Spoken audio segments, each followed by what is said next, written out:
I gotta start off with roll call here. All right, I wanna know, and I wanna hear nice and loud. How many pre-K elementary school teachers do we have here tonight? Shit, this is gonna be a riot tonight. It's trouble. How about some middle school teachers? How many middle school teachers do we have here? Yeah, that's God's work right there. Holy shit. I mean, well, actually, God did sub in a middle school once, but quit before lunch. I mean, middle school's a godless place, my God. Good work, people. How many people who teach middle school like teaching middle school?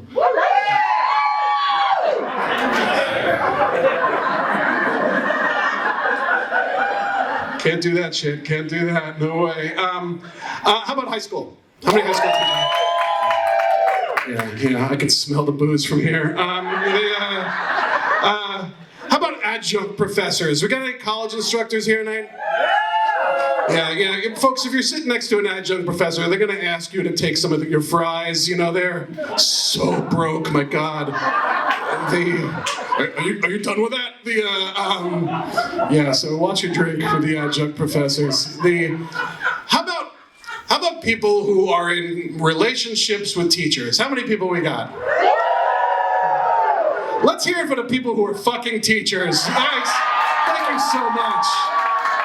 We really appreciate that. You know, that's really great of you. Thank you. Really nice work.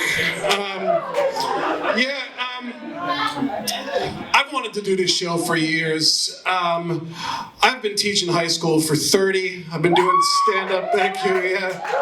I've been doing stand-up for about 3, because I figured I wanted to have more hours in every day where I'm just talking at people who are really high. And so it's working out perfect.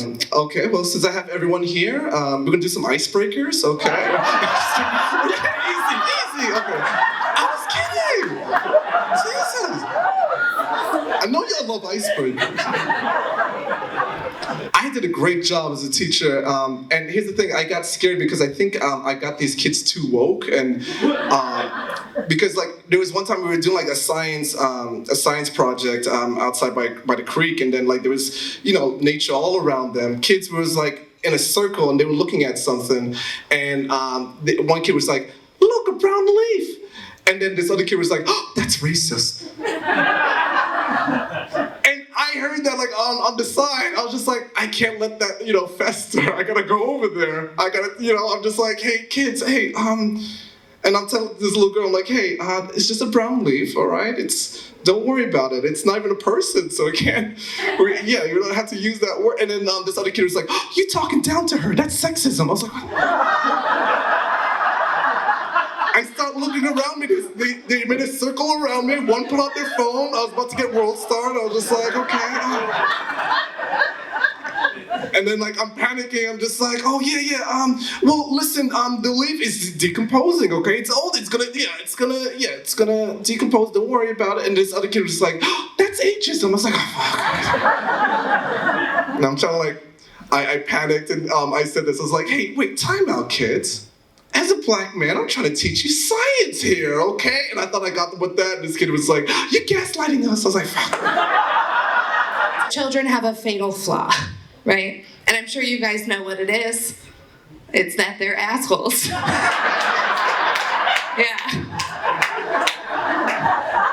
whatever they're thinking just flies right out of their mouth. They don't even think about it. One time I had a kid come up to me, she goes, Mrs. FJ, do you make $100 an hour? And I was flattered. But before I even had a chance to respond, another little shit from the back of the room was like, no way. If she made $100 an hour, she'd have way nicer clothes.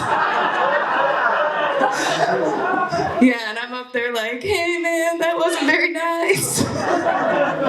Also, this is my good shirt, what the hell? I taught online last year. Anyone else teaching online? Yeah, that was messed up, right? They were like, hey, I'm gonna need you to be more interesting than all the toys in this child's room. Yeah, I'm like, you want me to do that with math? This feels like an impossible mission, but I'll do my best. Right, it was wild. And the weird part is now this year we're back in person. So I'm meeting my students from last year in person for the first time ever. It's the first time they're ever seeing my whole body. Yeah, and it got awkward. Remember the part about them being assholes? Second day of school, I had a kid come up to me. She goes, Mrs. Afjay? She's looking at me like, I know that lady, but something's wrong. She goes, Mrs. Afjay, is that you? Are you in there? Right, and I looked at her and I was like, yes, how can I help you? She's literally scratching her head and she goes, huh, I just kind of thought you were gonna be skinny. Yeah, and then I looked at her and I was like, yeah, bitch, me too. I don't know what to tell you. I had a ring light. I wasn't trying to catfish you. I love math. I love math. I love math. What did he say? Did he say meth? I didn't say I love meth. I didn't say that. I said I love math. They sound alike though, math and meth. They actually have a lot in common. Did you know this? They do. If you get really excited about either one, nobody wants to talk to you. The other day I was in algebra class. I'm like, hey, we got a 1/2 times x on the board. And the student's like, hey, when are we going to use this? When are we ever going to use this? When are we ever gonna use this? I mean, I lost it. I'm like, you know what? You're not. You're never gonna use this. There's the 12 Remy's at my school. 12. It's a small fucking school in Washougal, Washington. 12 Remy's. And it's a French gender non-specific name, so boys and girls everywhere. Remy, Remy, Remy, you know, running around. And if that name sounds familiar, it's the name of the rat in Ratatouille. Yeah.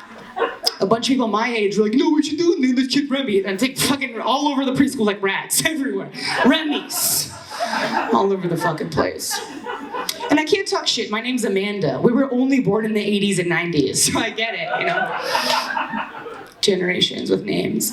But there is this trend, why are we naming little white girls after dead presidents? Why are we doing that? Kennedy? Reagan? Nixon's gonna be next. I'm calling that shit right now. Yeah. We call her Nixie. She's our tricky Nix. I'm like, yeah, you do. I love working in preschool. I seriously do.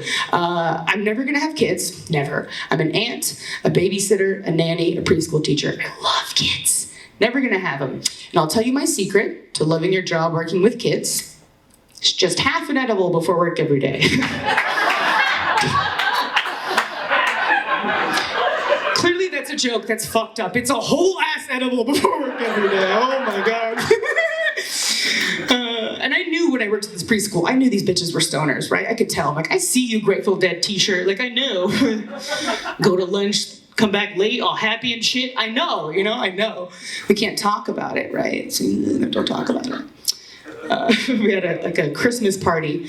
We all got like stoned and drunk, confessed some shit. And I was like, I knew you bitches were stoners. I fucking knew it. And I feel like you should be a stoner to work with kids, you know? It should be part of the job. You should have to fail a THC drug test to work with children. You know? They should look at your pee and be like, there's not enough weed in here. You're gonna for sure hit a kid, you know? Teaching is a very interesting gig, though, and many of you know this, because like on one hand, you deliver very specific academic content, very specific set of skills that students will use in further education or the workplace. But on the other hand, you just spend like so much time with these kids, you end up teaching them a bunch of like random life lessons here and there, right? Like stuff you never expected to teach a kid. For example, one thing I taught a kid, I swear to God, I never expected this in a million years, I actually ended up teaching a kid how to had to properly drink the crumbs at the end of a bag of chips. You know what I'm talking about, right? Like there comes a point with every bag of chips you go from like eating with your hand to drinking from the bag, right? Right? Every bag of chips. And there's a right way to do it, right? We all know this, right? There's a right way to do this. And it came up one day, I was in my classroom, it was his lunchtime, I was eating lunch at my desk, right? And there's a kid eating lunch at a desk. And I wasn't paying a lot of attention to him. He's eating chips. And I just happened to be looking over in his direction when he got done with the eating portion, right? And I watched that this kid went to eat the crumbs. And I watched that this kid pulls his hand out of the bag, and then in one fell swoop, no aiming whatsoever, just overturns the bag over his face. Crumbs everywhere, amateur hour, pathetic, sad, hard to watch, really. Hard for me to watch. So I had to intervene, right? Because I'm a mandatory reporter, right? It's part of the oath. It's part of the oath. Yeah, we all take an oath. Couldn't have let that go on, you know, it would have been unethical, really, had I not intervened. So I went over there and I taught him how to properly drink the crumbs at the end of a bag of chips, right? Because we all know there's a right way to do it, right? I went over there and I taught him, first you gotta straighten all the edges of the bag, right? You just shake all the crumbs into one corner of the bag, right?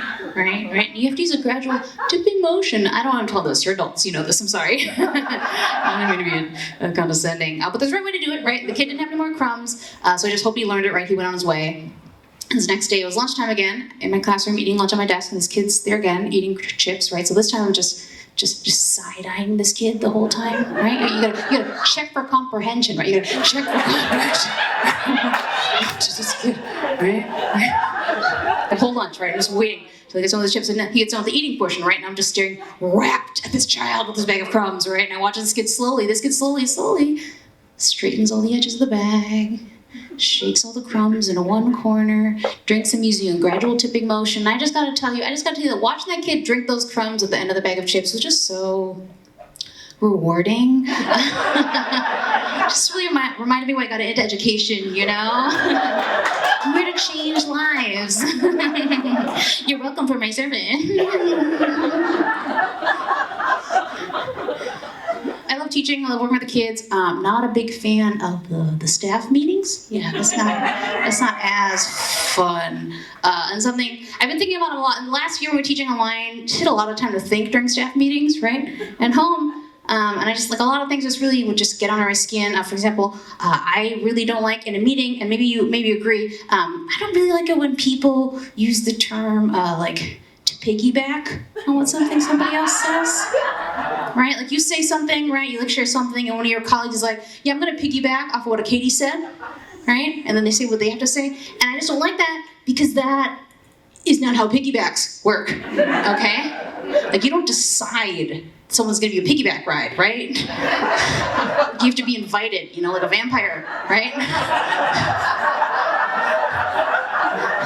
That's not how it works. You can't be like, I am going to rub my mom's pubis on your back and strangle you and give it a cute name.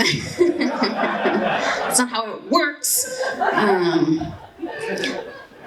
Something else that bothers me in work meetings, I don't know if this happens outside of education, was anybody in your work meetings, did they ever do like a group guided meditation? Yeah. I love to teach all day and then go sit with a bunch of adults in the library and then do a guided meditation. Right? Like, it doesn't work, right? It like doesn't make sense, right? You want me to relax here? Like, I don't trust any of these fuckers, okay? Not going to relax. Also, like, the exercise they have, like, don't fit everybody. They don't adapt. You know, they're not like they don't make sense, right? It's one size fits all, right? They're trying to get you to relax all in the exact same way, right? Even like physically, it doesn't like fit for everybody, right? Like, for example, the first thing they always do, we sit these chairs, and they're always like, all right, lean back fully, lean up against the back of your chair, and plant your feet flat on the ground. I'm like, you have to fucking pick one, okay? Because I can't reach. Okay? You think I can lean back and touch the ground? What are you talking about? Why do you think I perch on the edge of my seat like a parakeet every day? Okay? Why do you think I sit like that? Why do you think I always have my feet up on another chair, right? Because I can't fit. This other one that they do, I don't know if you've done this, they're like, all right, we're gonna use our hands. We're gonna breathe in on one side, and then we're gonna breathe out on the other. You ever done this, right? Right? And some people with like big ass hands are like, meanwhile, I'm over here, I'm like,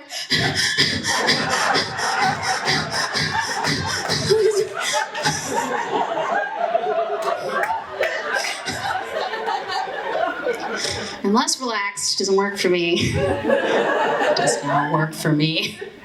I never feel imposter syndrome so strongly. I never experience it so acutely, though, as when I am trying to open something that is childproof. Do you get this? Is happening to you? Like, you see something that's childproof, and you're like, childproof. I got this. Not a child. Been a while. You start to open it. You start trying to open it, right? And you realize immediately, like, oh shit, I can't open this, can I? It's kind of weird, right? Because I'm not a child, right? I'm not a child, right? You get a little nervous, right? Because you're in public and people can see you can't open this childproof thing. You're like, oh man, but I can't give up, right? Because that's what a child would do, right? You start trying harder, right? Because you can't let people see this thing's gonna beat you, right? Maybe you just use my palm, because surely my palm is an adult-sized palm, and even the fingers never grown here. Like, you're pushing with all your might, right? You start to get sweaty, right? You start to panic, right? People are looking at you, they're wondering why you can't open this thing, right? You start to panic, you're like, oh my god, people are gonna realize any moment that I'm actually still a baby. You guys ever get this? You guys ever get this? Those little weed jars, they're so hard to open, those little weed jars, why it's so hard to open? Little weed jars! God damn it. It's so hard to open. But like also I think it's a good system. It's like a 2-tier safety system, because like on one hand, if you're not grown enough to like be strong enough to open one of those jars, you might not be old enough to be smoking weed, right? But on the other hand, if you've already smoked so much weed, you're starting to wonder if you have Benjamin Button syndrome. You probably had enough weed. You should stop smoking. You're good. You're good. You ever get so high you wonder if you're turning back into a baby?